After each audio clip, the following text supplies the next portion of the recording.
So close, but Oh my god, I'm so happy. I can't believe. To escape the supposition that he has rendered himself today. She was a tough opponent and tough conditions out there, very hot, but I'm just very happy with the win and excited to. What unfolded in Melbourne was a full-blown Djokovic bombshell, a moment that left tennis traditionalists furious and forced the GOAT himself to fight back.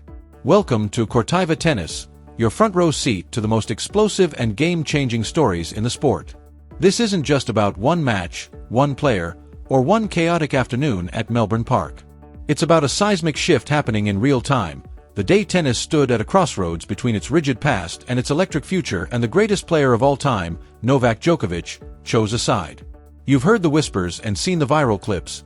Filipino flags surging like a tidal wave, security scrambling, crowds so massive people climbed fences just to get a glimpse. And at the center of the chaos stood a 20-year-old from Quezon City, Alexandra Eala, carrying the hopes of an entire nation on her shoulders as tennis itself felt the ground shift beneath it. The establishment was quick to call it a disaster, reckless, unmanageable, inappropriate, demanding apologies for the noise, the overcrowding, and the sheer audacity of passion spilling beyond tennis's carefully guarded decorum. But everything changed when Novak Djokovic stepped into a press conference and dropped a truth bomb that silenced every pearl-clutching critic in the room.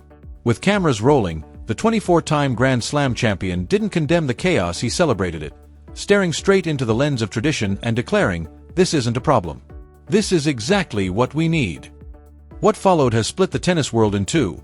What really happened when the Pinoy army flooded Melbourne Park, why Djokovic believes this so-called disaster is actually the sport's salvation, and what it means for tennis as it fights to stay relevant in a faster, louder world. Picture it, late January 2026, the Australian Open rolling through its familiar first-week rhythm, stars grinding out five-setters under the roof at Rod Laver Arena, Aryna Sabalenka overpowering opponents with ferocious groundstrokes when, on the outer courts, something entirely abnormal began to brew, something the organizers never saw coming. What the organizers didn't see coming started with what looked like a routine scheduling call. Tournament planners glanced at the draw and slotted Alexandra Eala, a qualifier from the Philippines, against American Alicia Parks into a first-round match. On paper, it felt simple enough.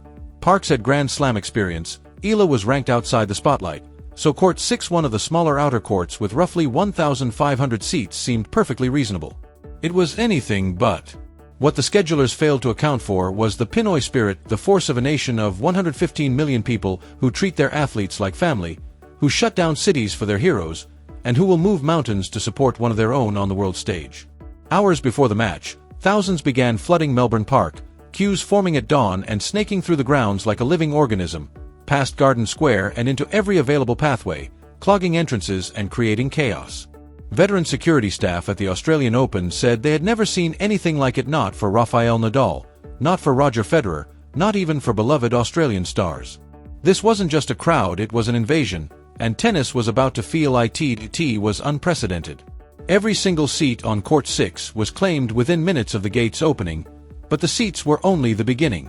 Fans packed the standing room areas 5 and 6 deep, pressed shoulder to shoulder along the railings, waving Philippine flags until the small venue inside Melbourne Park became a sea of red, blue, and yellow, deafening before a single ball was struck. Then it got even wilder. Thousands more couldn't get in. Court 6 hit maximum capacity, and still they came, fans who had crossed Melbourne, Australia, even international borders just to watch Alexandra Eala. Refusing to leave, they crowded the outer fences, peering through the mesh, streaming the match on their phones while standing just meters from the action, creating a second, overflowing crowd that instantly made Court 6 the most talked-about venue at the Australian Open.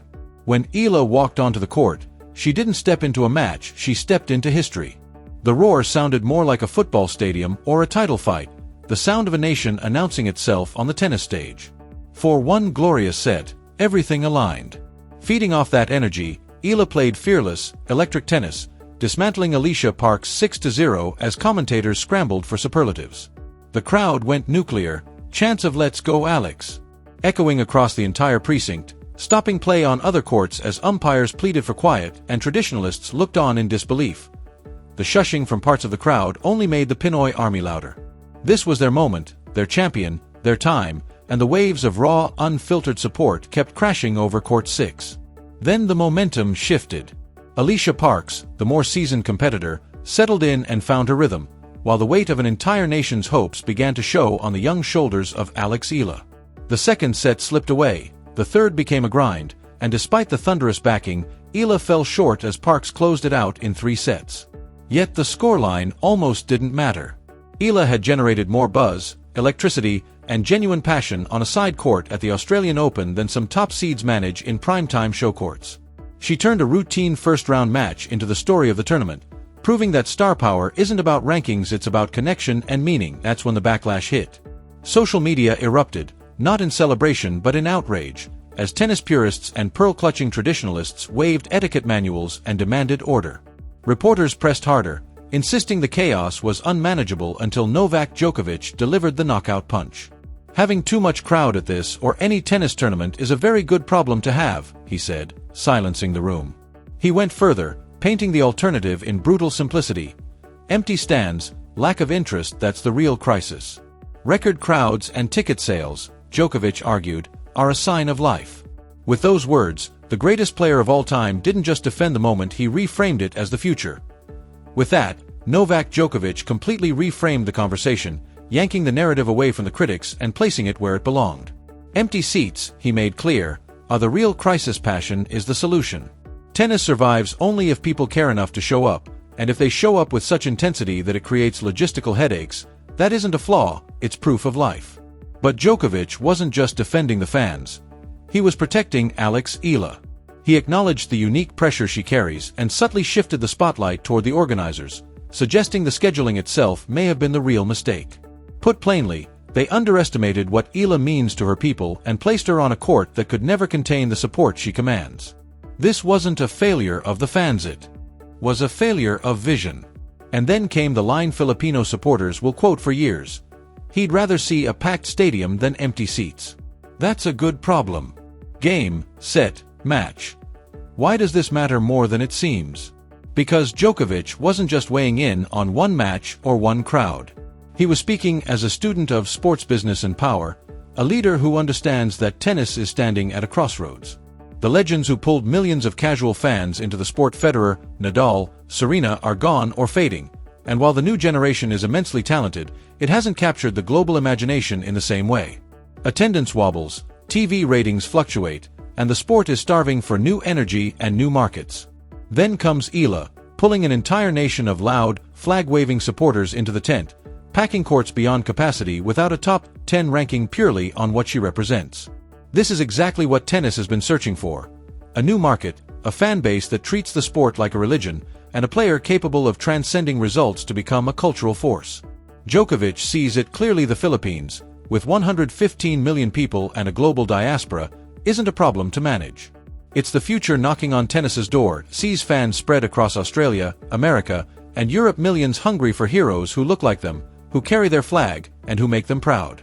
To Novak Djokovic, Alex Eala isn't a disruption, she's an opportunity, an opening to grow the game, reach communities tennis has never truly touched, and prove the sport isn't just a country club pastime for the privileged few. When Djokovic says he'd rather see packed stadiums than empty seats, he's speaking to the existential threat facing tennis itself. In an entertainment world ruled by short attention spans and endless options, sports that don't ignite passion simply don't survive. Tennis needs the energy the Pinoy army brought to court, 6 fans who care so deeply that security struggles to contain them. By defending that passion and celebrating the chaos, Djokovic sent a blunt message to tournament organizers and guardians of proper etiquette: adapt or die. The audience is changing, the world is changing, and tennis can either embrace new fans from new places or cling to fading traditions in ever emptier stadiums. In that moment, Djokovic wasn't just protecting Eala, he was standing up for the future of the sport itself.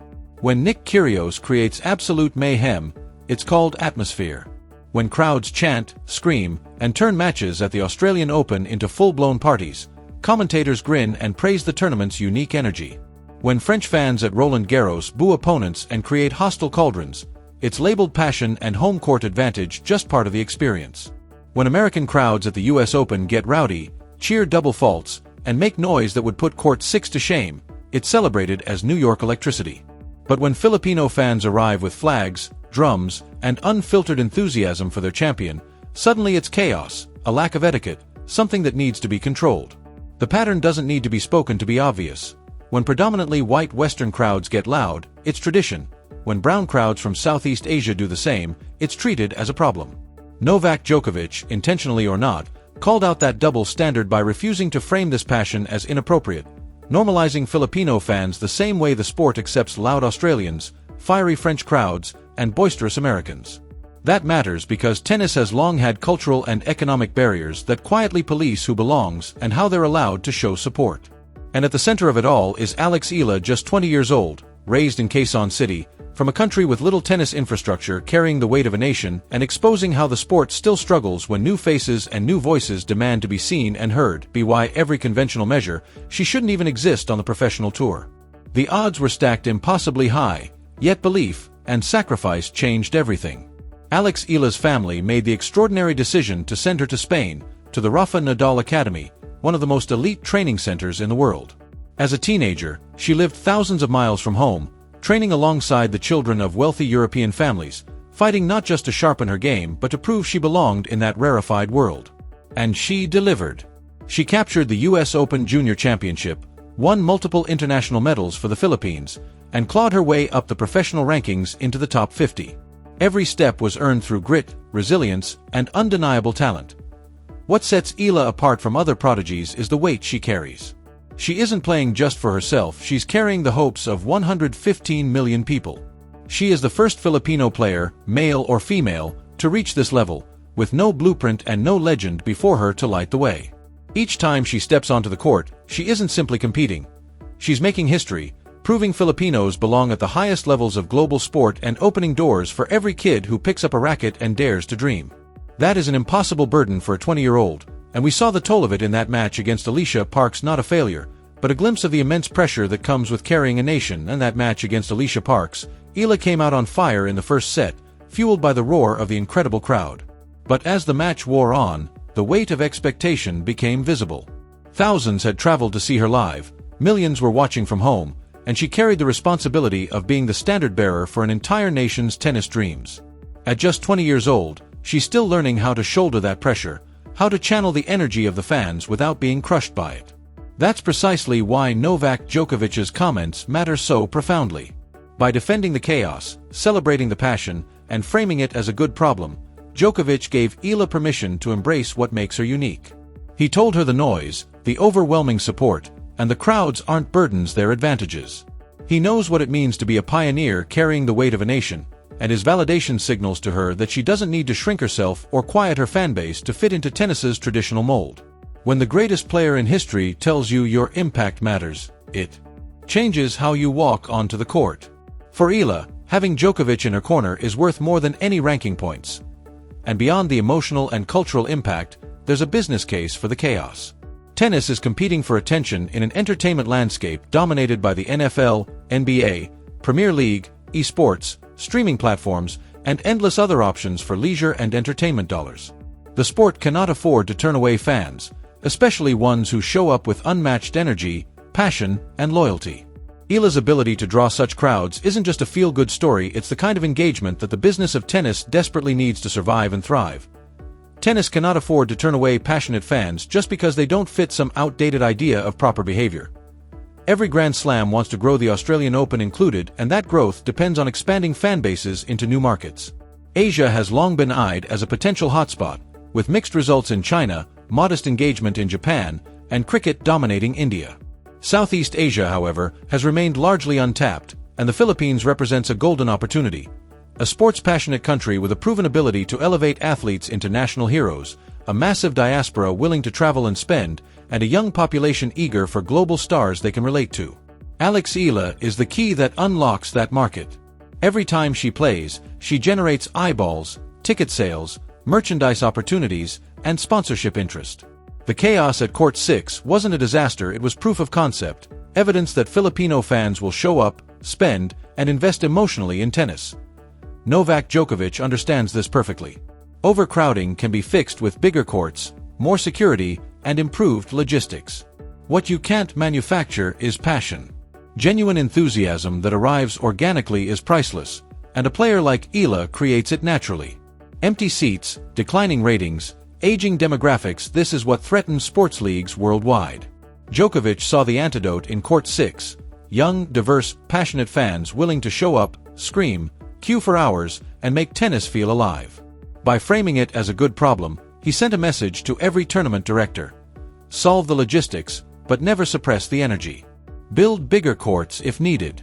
Adapt your systems. Protect this passion. Looking ahead, the conversation Djokovic sparked is just beginning. Tournament organizers worldwide are watching the social media engagement, the viral moments, and the global attention Eala brings. This 20-year-old from the Philippines is drawing bigger crowds than some top 20 players. Smart organizers will adapt, giving her stadium courts from the first round not because of ranking, but because she proves she can sell tickets and create buzz. The good problem is here. The only question is whether tennis will recognize it for the gift it is. Now it's your turn, Cortaiva tennis family. Do you think Djokovic is right? Is the chaos a good problem, or do traditionalists have a point about standards? Should Eala be guaranteed stadium courts going forward? How do we balance tradition with growth? Have you ever felt out of place in a tennis space because of how you looked, where you came from, or how you expressed your fandom? This story is ultimately about who gets to claim tennis as their sport. Drop your thoughts in the comments, Filipino fans, traditionalists, players, coaches, casual fans, everyone.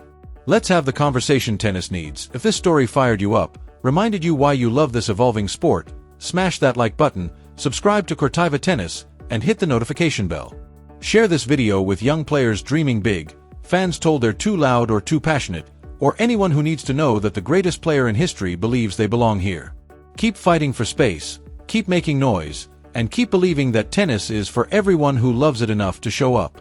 This is Cortaiva Tennis, and we'll see you on the court.